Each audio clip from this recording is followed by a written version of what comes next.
IS Nashik ಘಟಕದ corporate ಜಿಹಾದ್ನ ಕರಾಳ ಕಥೆ ನಿಮಗೆಲ್ಲ ಗೊತ್ತೇ ಇದೆ.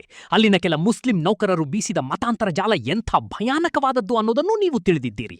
ಈ ಜಾಲದ ಸೂತ್ರಧಾರಿ ಯಾರು ಅಂದ್ರೆ ಅವಳೇ ಆ ಸಂಸ್ಥೆಯ HR manager Nida Khan. HR manager ಹುದ್ದೆಗೆ ಕಳಂಕ, ಲೈಂಗಿಕ ಕಿರುಕುಳಕ್ಕೆ ಈಕೆಯಿಂದಲೇ ಪ್ರಚೋದನೆ, ಷಡ್ಯಂತ್ರ ಬಯಲಾದ ನಂತರ ಎಸ್ಕೇಪ್. ಯಾರು ಈ ನಿದಾ ಖಾನ್? ಏನಿವಳ ಜಾತಕ?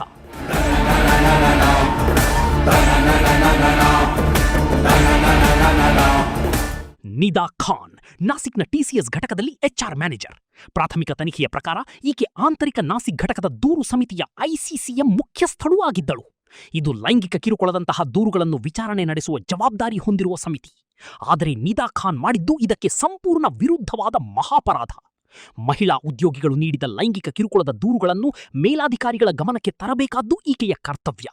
ಆದರೆ ಉದ್ದೇಶಪೂರ್ವಕವಾಗಿ ಆ ದೂರುಗಳನ್ನು ಮುಚ್ಚಿ ಹಾಕ್ತಾ ಇದ್ಲು ಎಂಬ ಗಂಭೀರ ಆರೋಪ ಈಗ ಈಕೆಯ ಮೇಲಿದೆ.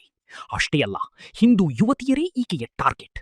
ತನ್ನ ಜಾಲಕ್ಕೆ ಅವರನ್ನೆಲ್ಲ ಬೀಳಿಸಿಕೊಳ್ಳೋದು, ಅಂತಿಮವಾಗಿ ಮತಾಂತರಗೊಳ್ಳುವಂತೆ ಒತ್ತಡ ಹೇರೋದು, ಇದೇ ಈಕೆಯ ಸೀಕ್ರೆಟ್ ಟಾಸ್ಕ್. ನಿದಾ ಖಾನ್ ಮಾಡ್ತಾ ಇದ್ದದ್ದು ಏನು? HR ಮ್ಯಾನೇಜರ್ ಆಗಿ ನಿದಾ ಖಾನ್ ಮಾಡಬೇಕಿದ್ದದ್ದು ಮಹಿಳಾ ಉದ್ಯೋಗಿಗಳ ರಕ್ಷಣೆ. ಬದಲಾಗಿ ಈಕೆಯೇ ಅಲ್ಲಿನ ಕಾಮುಕರಿಗೆ ಸಾಥ್ ನೀಡ್ತಾ ಇದ್ಲು. ಲೈಂಗಿಕ ಕಿರುಕುಳದ ಬಗ್ಗೆ ತನ್ನ ಜೊತೆ ಮಾತಾಡುವ ಯುವತಿಯರಿಗೆ ಬೆಣ್ಣೆ ಸವರಿದಂತೆ ಮಾತಾಡಿ ಅವರ ಬಾಯಿ ಮುಚ್ಚಿಸ್ತಾ ಇದ್ಲು. ನಿಮ್ಮೆಲ್ಲ ಸಮಸ್ಯೆಗಳು ಪರಿಹಾರವಾಗಬೇಕು ಅಂದ್ರೆ ಹಿಜಾಬ್ ಹಾಕೊಳ್ಳಿ, ನಮಾಜ್ ಮಾಡಿ ಅಂತ ಬಲವಂತ ಮಾಡ್ತಿದ್ಲು. ಮಾನಸಿಕವಾಗಿ ದುರ್ಬಲ ಇರುವ ಹಿಂದೂ ಯುವತಿಯರನ್ನು ಪತ್ತೆ ಹಚ್ಚೋದು, ಕಾಮುಕ ಮತಾಂಧ ಮುಸ್ಲಿಂ ಮ್ಯಾನೇಜರ್ಗಳಿಗೆ ಸೂಚನೆ ಕೊಡೋದು, ಆ ಬಳಿಕ ಆ ಮ್ಯಾನೇಜರ್ಗಳು ತಮ್ಮ ಆಟ ಶುರು ಮಾಡೋದು. ಇದು ಹಲವಾರು ವರ್ಷಗಳಿಂದ ನಡೆದು ಬಂದಿತ್ತು.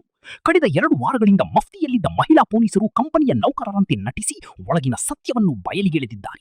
ಹಾಗಾಗಿ ಆ ಮುಸ್ಲಿಂ ಪುರುಷ ಮತಾಂಧ ನೌಕರರು ಸೇರಿದಂತೆ ಈಕೆಯ ವಿರುದ್ಧ ಈಗ ಹಲವಾರು ದೂರುಗಳು ವಿವಿಧ ಪೊಲೀಸ್ ಠಾಣೆಗಳಲ್ಲಿ ದಾಖಲಾಗಿದೆ. ಒಬ್ಬ ಮಹಿಳಾ ಎಂಪ್ಲಾಯಿಯನ್ನು ಸಹ ಪೊಲೀಸರು ತಮ್ಮ ವಶಕ್ಕೆ ಪಡೆದಿದ್ದಾರೆ. ದೆಹಲಿ ಬ್ಲಾಸ್ಟ್ ಪ್ರಕರಣದ ನಂಟು. ಕೆಲ ವರದಿಗಳ ಪ್ರಕಾರ ನಿದಾ ಖಾನ್ ಕುಟುಂಬಕ್ಕೆ ಭಯೋತ್ಪಾದಕ ಚಟುವಟಿಕೆಗಳ ಇತಿಹಾಸವಿದೆ. ನಿದಾ ಖಾನ್ 2005ರ ದೆಹಲಿ ಸರಣಿ ಬಾಂಬ್ ಸ್ಫೋಟ ಪ್ರಕರಣದ ಆರೋಪಿ ಡಾಕ್ಟರ್ ಸೈಯದ್ ಅಹಮದ್ ಖಾನ್ ಅವರ ಮಗಳು ಎನ್ನಲಾಗ್ತಾ ಇದೆ. ಆದರೆ ಈ ಆರೋಪ ತನಿಖೆಯಿಂದ ಇನ್ನಷ್ಟೇ ದೃಢಪಡಬೇಕಿದೆ.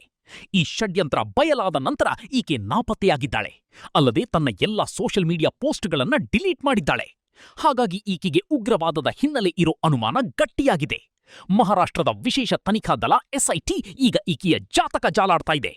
ಈ ಖತರ್ನಾಕ್ ಲೇಡಿಯ ಕರಾಳ ಮುಖ ಈಗ ಇಡೀ ದೇಶದ ಮುಂದೆ ತೆರೆದುಕೊಂಡಿದೆ.